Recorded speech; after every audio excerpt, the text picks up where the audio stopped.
Look what just came in from a local customer. It's a 1967 Pontiac GTO. It is an original 242 code, so it's a true GTO.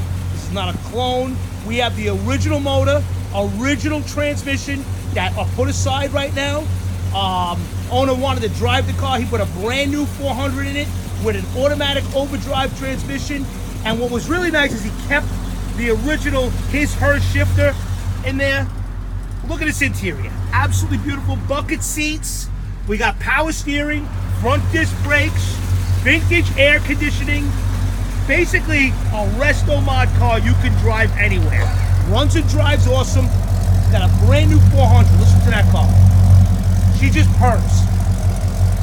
Just the body is laser straight. Beautiful color. What's the name of that color? Marin turquoise. Marin turquoise. What a beautiful black interior.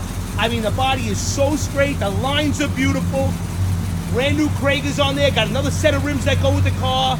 Just a really, really nice car. Solid as could be. If you're looking for a real GTO, this is a stunning car. Price to sell. Check us out. HollywoodMotorsUSA.com. Tons and tons of money invested. Beautiful car.